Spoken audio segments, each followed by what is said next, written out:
दोस्तों, news our Hindi में आपका स्वागत है। क्या संविधान को बदलने की पूरी तैयारी हो गई है?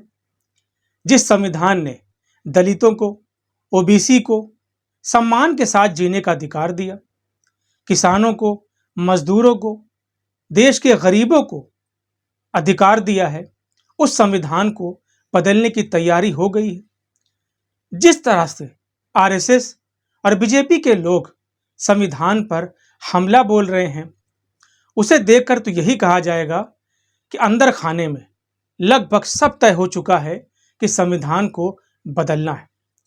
दोस्तों, 3 दिन पहले जो आरएसएस के महासचिव हैं दत्तात्रेय होसबोले, उन्होंने कहा कि संविधान से समाजवाद और धर्मनिरपेक्ष जैसे शब्दों को निकाल देना चाहिए। इसके बाद पूरे देश के अंदर अच्छा खासा बवाल हो गया। इस पर चर्चा शुरू हो गई। न्यूज़ चैनल्स और तमाम दूसरे जो है प्लेटफॉर्म है, मंच है, वहां पर इस पर बहस हो गई कि होसबोले जो कह रहे हैं क्या वो सही है और उसे हटाया जाना चाहिए। क्या बीजेपी समाजवाद और धर्मनिरपेक्ष जैसे शब्दों को संविधान से हटाएगी?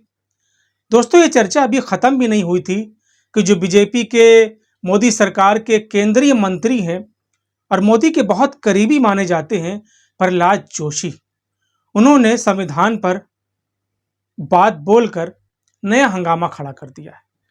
प्रहलाद जोशी ने कहा कि संविधान में 50% संशोधन तो इमरजेंसी के बाद किया जा चुका है। इंदिरा गांधी ने जब इमरजेंसी इम्पोज की और उसके बाद 50% संविधान को बदला जा चुका है इंदिरा गांधी के रिजीम में। प्रहलाद जोशी ने यह बात एक कार्यक्रम में कही।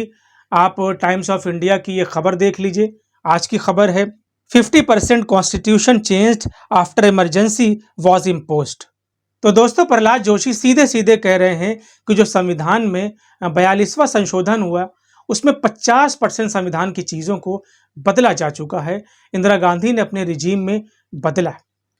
अब दोस्तों, हमें नहीं पता कि 50% बदला गया, 25% बदला गया या 15% बदला गया। ये तो उस वक्त के लोग जानते हैं, जो संविधान के जानकार हैं वो बता सकते हैं। लेकिन सवाल ये पैदा होता है कि जो चीज़ें गुजर गई हैं, गले मुर्दे उखाड़ने की क्या ज़रूरत है? प्रहलाद जोशी को, दत्तात्रेय होसबोले को इस तरह की बात बोलने की क्या ज़रूरत है? अगर 50% चीज़ें संशोधित हुई भी हैं तो इसको हुए तकरीबन 45 से 50 साल गुजर गए।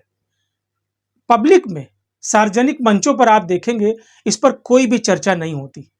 किसी ने भी इस पर चर्चा नहीं की कि इमरजेंसी के दौरान 50% संविधान को बदला गया है, उसे फिर से हटाना चाहिए। जब सार्वजनिक स्थानों पर इस पर कोई बात नहीं हो रही है, आम आदमी इस पर कोई बात नहीं कर रहा है, तो फिर आरएसएस के प्रवक्ता, आरएसएस के वक्ता, बीजेपी के मंत्री, एमएलए, सांसद ऐसी बातें क्यों कह रहे हैं? क्यों बार बार गले मुर्दे उखाड़ रहे हैं? दोस्तों, अभी जो शंकराचार्य हैं अविमुक्तेश्वरानंद, उन्होंने कल कहा है कि जो मनुस्मृति है वो संविधान से ऊपर है। आरएसएस के अंदर भी, बीजेपी के अंदर भी एक आम धारणा है कि मनुस्मृति संविधान से ऊपर है। सार्वजनिक स्थानों पर वो बोलने से बचते हैं, लेकिन अंदर खाने में इस पर चर्चा होती है कि मनुस्मृति संविधान से ऊपर है। दोस्तों, जब उनके दिल के अंदर ये बात है कि मनुस्मृति संविधान से ऊपर है, तो क्या वो संविधान को नहीं बदल देंगे? और जिस तरह से प्रहलाद जोशी जैसे मंत्री सार्वजनिक स्थानों पर इस पर सवाल खड़े कर रहे हैं कि इमरजेंसी के दौरान 50% संविधान को बदला गया है, वो बार बार इंडिकेट कर रहे हैं कि संविधान तो पहले ही बदला जा चुका, अगर इसे दोबारा बदला गया तो कौन सी दिक्कत है? वो एक आम आदमी के जहन में इस बात को डाल रहे हैं कि संविधान को बदला जा चुका है और आप दोबारा इस संविधान को बदलते हुए देखने की तैयारी कर लीजिए। तो दोस्तों, लगता है कि ये बातें ऐसे ही खोखली नहीं है, बल्कि इसके पीछे एक ठोस रणनीति है और बीजेपी आरएसएस के लोग इस पर काम कर रहे हैं। दोस्तों, आपकी जो भी राय है हमें कमेंट बॉक्स में ज़रूर लिखें। फिलहाल आज के लिए इतना ही। वीडियो पसंद आया हो तो इसे लाइक और शेयर ज़रूर करें, चैनल को भी सब्सक्राइब करें। धन्यवाद।